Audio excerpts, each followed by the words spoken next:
Hi, and welcome to Story Time. Today I'm going to read you a wonderful story titled Nigel and the Moon. It was written by Antwan, Eady and illustrated by Gracey, Zhang. This starts the story. There's his parents. And look where he's at. Looking out the window on his bed. At night, he tells the moon his dreams, and here his dreams are safe.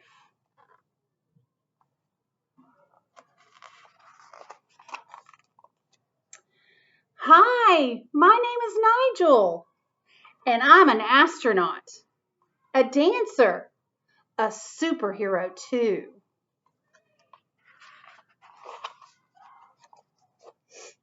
Among the stars he twirls, quietly soaring in the still of the night. With pride his chest swells, and his eyes they glow, his smile shines. Now the moon isn't the brightest body in the sky. Nigel is. And so are his dreams. But even with dreams so bright, he isn't ready for the world to see. The first day of career week has arrived, and Nigel's school takes a trip to the library. Do you remember going to the library?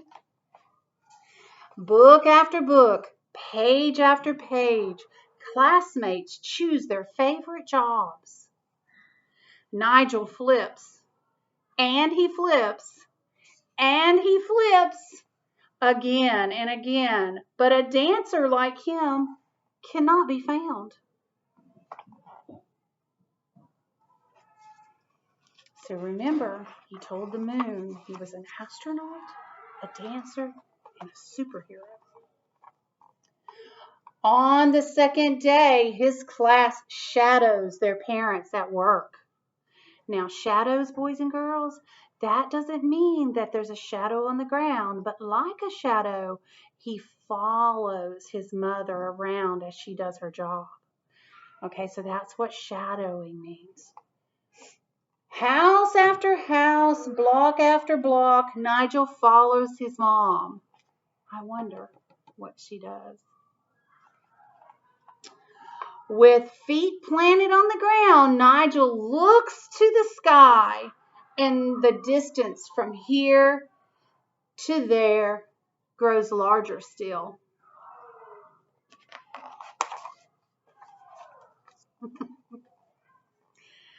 Back in his bed, he searches for the moon. In the dark hue of the night, he finds it once more. And there between the moon and him, his dreams are waiting. Tomorrow I'll tell the world, he says, yet he quivers at the thought. Now, if he's quivering, I think he might be a little scared. If you quiver, that means you're scared. On the third day, the teacher asked, "What would you like to be when you grow up?" "A doctor, an engineer like my dad, a veterinarian."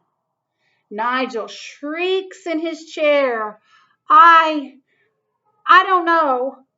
He can't bring himself to whisper the word superhero. Okay. But later that night, he tells the moon his hopes, and out of the window they glide far, far away, where no one can pull them down. One day I'll land on the moon, dance a ballet, and wear my cape with honor.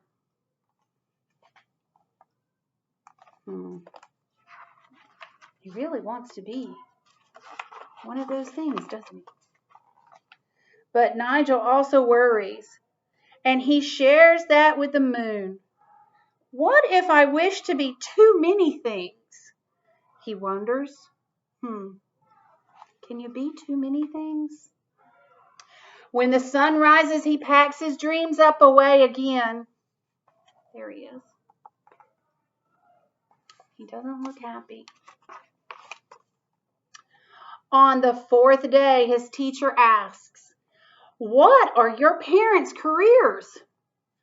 "My mom's a surgeon. My dad's a weatherman. My mother's the president of a big candy company." Now all eyes are on Nigel. "My parents..." He pauses. Then he asks to be excused. I wonder why he's wanting to leave the room. That night he tells the moon his truth. "I'm scared. My parents don't have fancy jobs. Will my class laugh if I tell them?" It's easy to tell the moon his truth. It's easy to tell the moon his dreams. But Nigel's not ready to tell the world.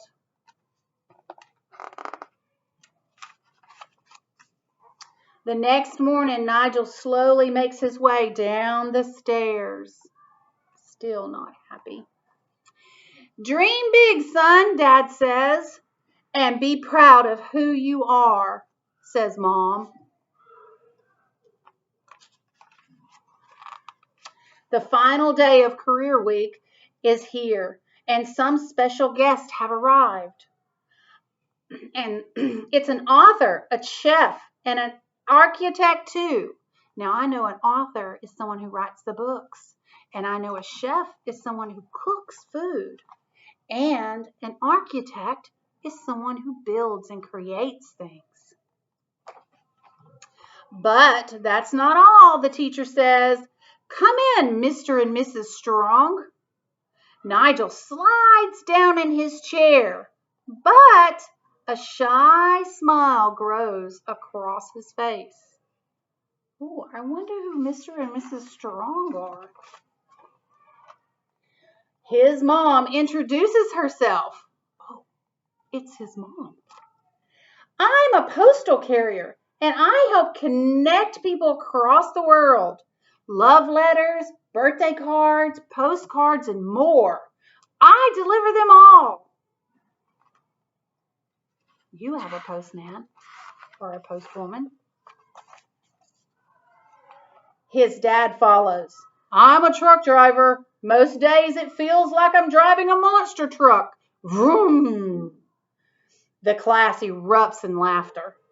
Looking around the room, Nigel can tell it's the good kind. "Above all," his dad adds, pointing at his son, "raising Nigel's been the best job we've ever had." With pride, Nigel's chest swells. His eyes start to glow. He smiles. It shines. And at night, he tells the moon his dreams. But today,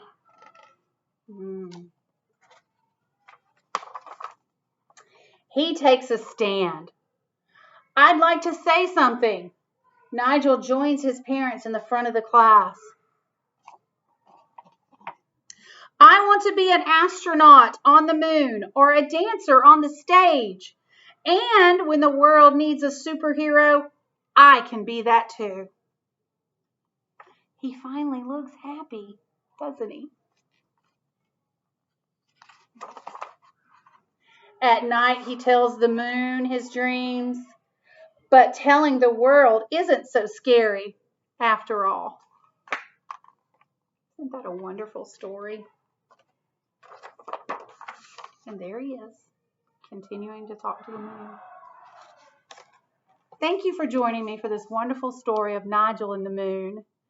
Dream big and always be proud of yourself.